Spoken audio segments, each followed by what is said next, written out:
American কোনো প্রতিষ্ঠানের কাছ থেকে প্রযুক্তি, সোর্স কোড বা গোপন তথ্য চাওয়া যাবে না। মানে গোপন তথ্য এটা নয় যে সিক্রেট, সেটা হচ্ছে প্রযুক্তিগত কোনো ইনফরমেশন, সেটা চাওয়া যাবে না।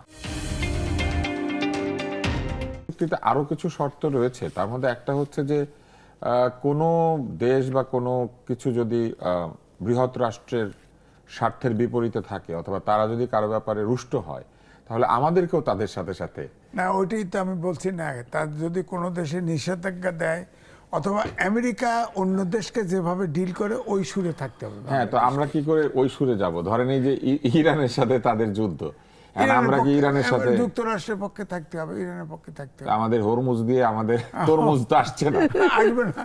বলে দিতে তো পরিষ্কার, অস্ত্র অল্প দামে চীন থেকে কেনা যাবে না।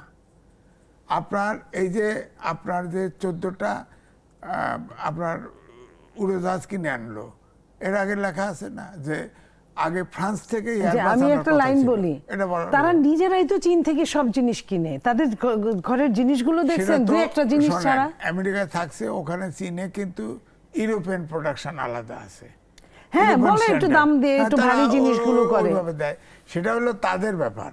আমার কথা, আমরা গরিব মানুষ, আমাদের ওয়ান টাইম ইউজ করার জন্য গরিব মানুষ না। আমি তো এক লাইন লিখছি যে আসলে এই চুক্তিটা ডক্টর ইউনূস করছে জাস্ট আমেরিকার কৃপা পাওয়ার জন্যে, যাতে সে আবার দেশের প্রেসিডেন্ট হয় বা যত অপরাধ করছে অপরাধ থেকে মুক্তি পায়।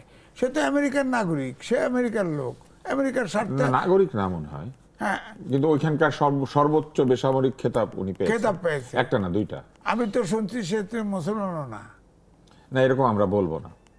বলবো না কেন? হ্যাঁ, আমরা এরকম বলবো না। আমাদের দেশে সব ধর্মের লোক থাকতে পারে, সমস্যা নাই। না, নাস্তিকরা তো থাকতেই পারে, নামাজ পড়া রোজা করা দেখলেই তো বোঝা যায়। আমরা দুইটার কোনোটাই না বলি।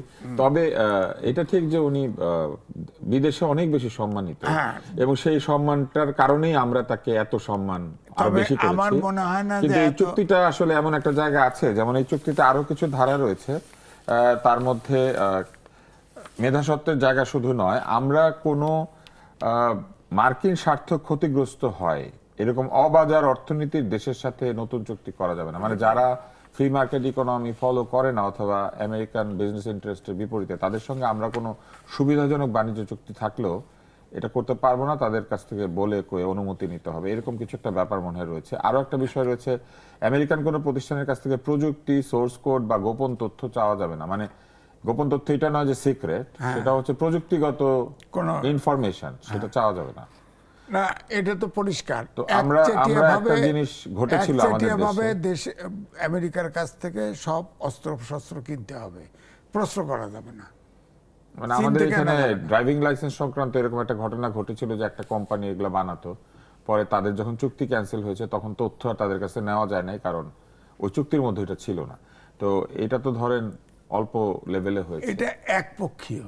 এই চুক্তিটা আমি লিখছি, তো এটা তো ওয়েবসাইট থেকে ডাউনলোড ওই কোম্পানিটা আমেরিকান ছিল না, কিন্তু এখন তো দেখা যাচ্ছে আমরা সেগুলো চাইতে পারবো না। অর্থাৎ আমরা সফটওয়্যার কিনতে পারবো, কিন্তু এর কোনো সোর্স কোড বা কোনো কিছু আমরা চাইতে পারবো না। তাদেরটা আপনি তাদের যা দেয় তাই ব্যবহার করতে হবে, তাই কিনতে হবে, বাইরে যাওয়া যাবে না। প্রত্যেকটা জায়গায় আমেরিকার প্রত্যেকটা যতগুলো আর্টিকেল আছে সব জায়গায় আমেরিকার রেস্ট্রিকশন দেওয়া আছে, তাদের বাইরে যেতে পারবেন না। আপনি দেখেন এই চুক্তি মনিয়াপা বললো না আলোচনা করা, এই করা, আপনি অলরেডি বোয়িং কিনে ফেলছেন, অর্থাৎ চুক্তি বাস্তবায়ন হয়ে গেছে, এতে তো আর বেরোতে পারবেন না।